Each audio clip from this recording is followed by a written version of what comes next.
Hey folks, Dave Knuth here. Welcome to episode 2 of What's on Tap. And we were supposed to be in the beer garden today, but we're not. We're in the beer hall, which is all right. And we are joined by Wisconsin's iconic polka man, Tuba Dan, and my very good friend. Cheers, my friend. My wife always says I'm number 2. Yeah.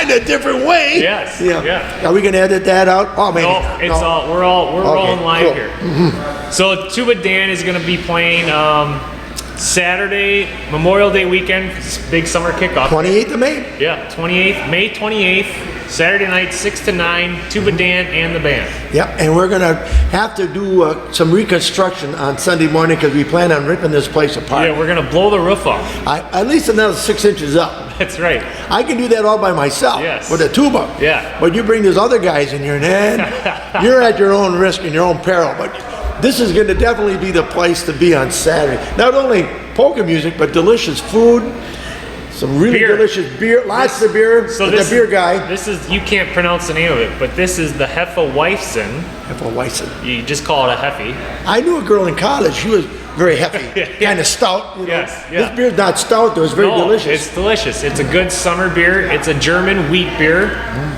This one's all about the yeast, so not a lot of hops. Some Hefeweizens are more on the banana side. This is on the clove side because I don't like the banana ones, but it's a popular one. We'll drink a lot of it on Saturday night. Banana ones have a lot of appeal though. Yeah. Well, yeah. They really do. He just made that up, folks. Yeah. He just made that up. Yeah. But anyway. So I wanted to talk about, so one of the things that I love about polka music is the way that it brings people together. Yeah. Right? Camaraderie. Camaraderie. Gemütlichkeit, as they say, right? Yeah. Did I say that right? Gemütlichkeit. Gemütlichkeit. Mm-hmm. Yeah. And we're going to teach people how to sing Hein Prosit. We're going to do a lot of Ein Prosit. Yep. We're gonna drink a lot of beer, which also brings people together. And that brings out the Hein Prosit. Yeah. But I was looking up on the internet, which you're on the internet, did you know that? No, I did not. Yeah. I know I have my picture in the post office. Though. Yeah, you're on there. And so 50 years of broadcasting. 51 plus. Excellence. Broadcasting excellence. Thank you. But what was cool, I was reading an old interview, and you were talking about being in the band, and you were on TV all across the Midwest. Can you just talk about what polka music was like when you first started, maybe how you got into it? Because I think it's a lost art, I think.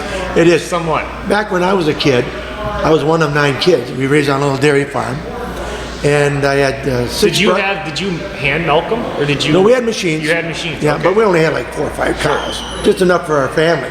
My grandfather had a dairy farm, and then my uncle ran it, and so I know. Talking about cows, do you know June Dairy Month coming up? Yeah. What you call a cow that doesn't give milk anymore? An utter failure. An utter failure. Now, we're getting back to the polka. Yeah. We'll have a lot of those on Saturday, too. They'll be throwing beer at us. I mean, it's bad. But, no, I started playing with my family's polka band. I had 6 brothers and 2 sisters, and we would actually get together as kids in middle school. We started. It cost $10 a year to rent a band instruments in the school district. Okay. By the time I came along, I was number 4 son. All the more exotic band instruments, trumpets, drums, all that sort of stuff was taken. Sure. I got stuck playing heavy metal, the tuba. The tuba. And I never thought it would take me this far because all these many years I played with like 47 different bands, either full-time or part-time, helping them out in a crunch. I got a little black book at home. Not with girls' names in, but with bands' names in to follow my career path. Yeah. So you're talking about how I got, so I had a tuba in grade school. I had it for like maybe a month and a half, and I got it my first gig at 12 and a half years old, playing with a little 3-piece band for a wedding. I made $8 for 4 hours. Well, this was when? That would have been 1962, 63 in that area. Okay.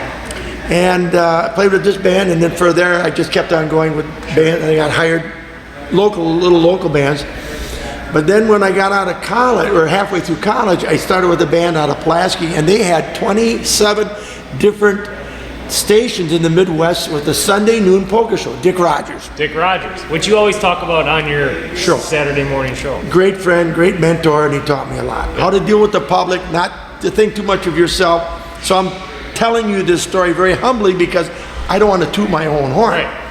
I'll let somebody else do it, it'll Yeah. carry twice as far. Right. But anyway, I was lucky with Dick, and then when Dick retired, I started up my own band. And I still help other bands out on occasion if they get stuck. And when I was in college, playing with Dick Rogers' band, I started a radio show up in Green Bay on a drunken bet that I couldn't do it. And I was very shy. And I said, oh, I'll show you I can do this. Yeah. Never realizing I still be doing the same doggone thing these many years later. And I've been very blessed.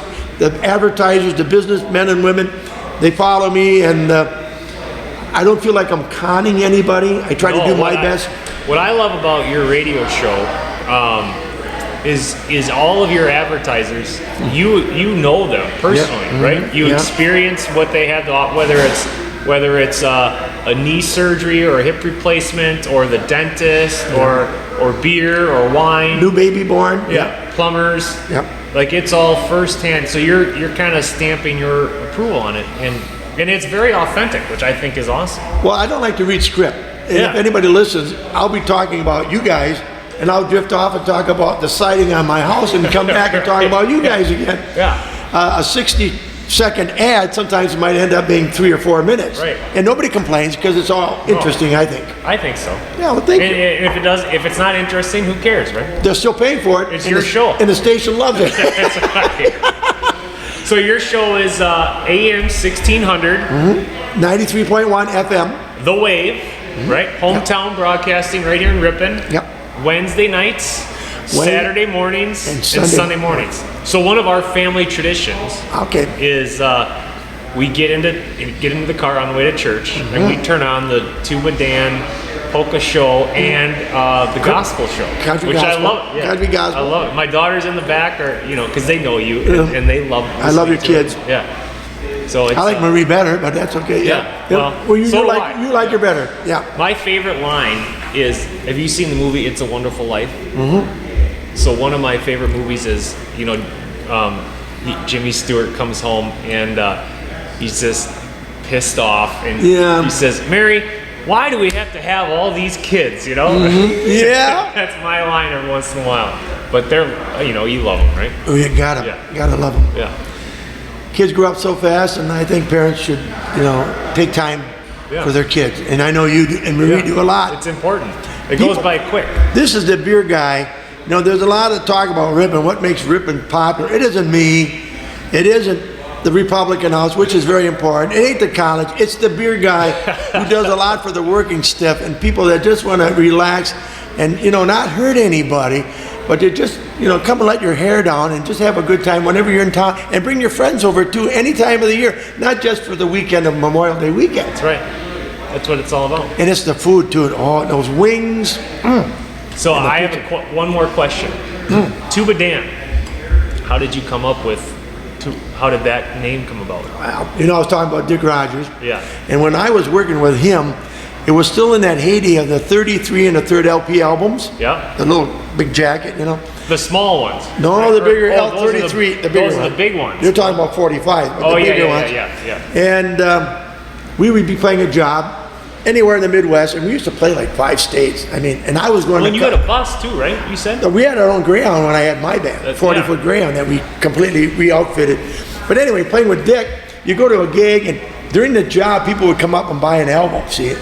And they would want them autographed. Sure. Well, I was number 8 in the band, and so it would go all the way around the band, and then it'd come back to me, I'm the last one, and guys would sign their name like Dick Metco, dash, accordion, trumpet. Oh. Then Merlin Polisco, vocals, trumpet. Everybody would write behind their name what they did.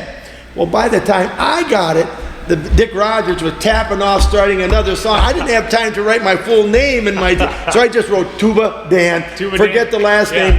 And it stuck. And nobody really knows my last name. They just know. And I get mail to this day. Tuba Dan, Ripon, Wisconsin. I get mail that way. Yeah. Well, and you were a mailman too, right? Yep. Yeah. My whole life since I was born. All right. Well, what do you think? Is that enough? Yeah, that's really good. We'll get a shot. Since So I was born.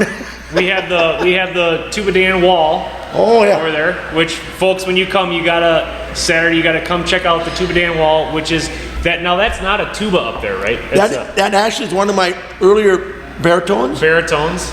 Yep. And I was very blessed to have the city recognize me for what I don't know. I'll take anything for free, but I appreciate the notoriety. Well, you're a good BSer, right?